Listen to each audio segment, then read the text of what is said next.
नमस्कार साथियों आज इस वीडियो में हम कक्षा 3 के सप्ताह संख्या 20 की रूपरेखा देखेंगे। हिंदी विषय के प्रथम दिवस के प्रथम कालांश में आदर्श वाचन के अंतर्गत पंखुड़ी की किताब का पाठ सप्ताह लोक गीत का वाचन करवाया जाएगा।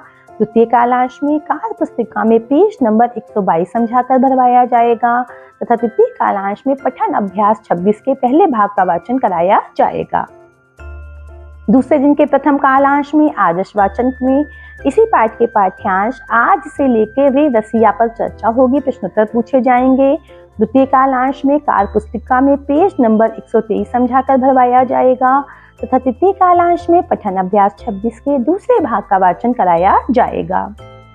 तीसरे दिन के प्रथम कालांश में आदर्श वाचन के अंतर्गत इसी पाठ के पाठ्यांश तारक सुंदर से लेकर बाबा तक पर चर्चा होगी, प्रश्नोत्तर पूछे जाएंगे।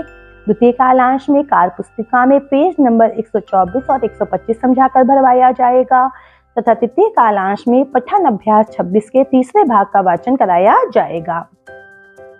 चौथे दिन के प्रथम कालांश में आदर्श वाचन के अंतर्गत इसी पाठ के पाठ्यांश देखो सखी से लेकर दिखाई पर चर्चा व प्रश्नोत्तर होंगे। द्वितीय कालांश में कार्य पुस्तिका में पेज नंबर 126 समझाकर भरवाया जाएगा तथा तृतीय कालांश में पठन अभ्यास 26 के पहले दूसरे तीसरे भाग का पुनः वाचन कराया जाएगा। पांचवें दिन के प्रथम कालांश में मौखिक कहानी होगी, जिसमें कहानी के पात्रों पर बच्चों से चर्चा की जाएगी। द्वितीय कालांश में कार्य पुस्तिका में पेज नंबर 127 समझाकर भरवाया जाएगा तथा तृतीय कालांश में स्वतंत्र पाठन के अंतर्गत पुस्तकालय की पुस्तकें बच्चों को पढ़ने के लिए दी जाएंगी।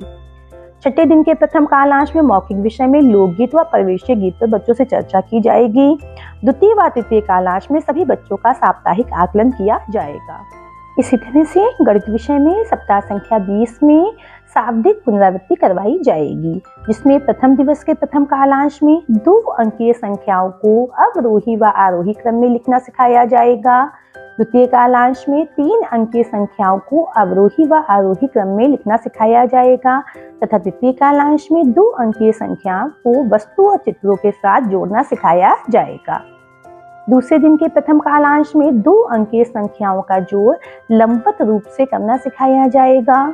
द्वितीय कालांश में 2 अंकीय संख्याओं का जोड़ पुनर्समूहन द्वारा करना सिखाया जाएगा तथा तृतीय कालांश में 2 अंकीय संख्याओं का जोड़ लंबवत रूप से करना सिखाया जाएगा।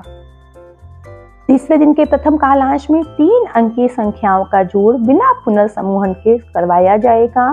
द्वितीय कालांश में 3 अंकीय संख्याओं का जोड़ पुनर्समूहन के साथ करवाया जाएगा तथा तृतीय कालांश में 2 अंकीय संख्याओं का घटाव लंबवत रूप से करना सिखाया जाएगा। चौथे दिन के प्रथम कालांश में 2 अंकीय संख्याओं का घटाव पुनर्समूहन में लंबवत रूप से करना सिखाया जाएगा। द्वितीय कालांश में 3 अंकीय संख्याओं का घटाव बिना पुनर्समूहन के लंबवत रूप में करना सिखाया जाएगा तथा तृतीय कालांश में 3 अंकीय संख्याओं का घटाव पुनर्समूहन लंबवत रूप में करना सिखाया जाएगा। पांचवें दिन के प्रथम कालांश में 3 अंक के जोड़ और घटाव के संबंध में प्रयोग करना सिखाया जाएगा। द्वितीय कालांश में 500 रुपए तक की राशियों के साथ जोड़ व घटाव करना सिखाया जाएगा तथा तृतीय कालांश में 500 रुपए तक की राशियों के साथ जोड़ और घटाव के इबारती प्रश्न हल करना सिखाया जाएगा। छठे दिन के प्रथम कालांश में 2 से 10 तक की संख्याओं का पहाड़ा बनाना सिखाया जाएगा। द्वितीय कालांश में भाग की अवधारणा को बार बार घटाव के उपयोग से बताया जाएगा तथा तृतीय कालांश में भाग 2 अंकीय संख्याओं तक विभिन्न रणनीति द्वारा करना सिखाया जाएगा।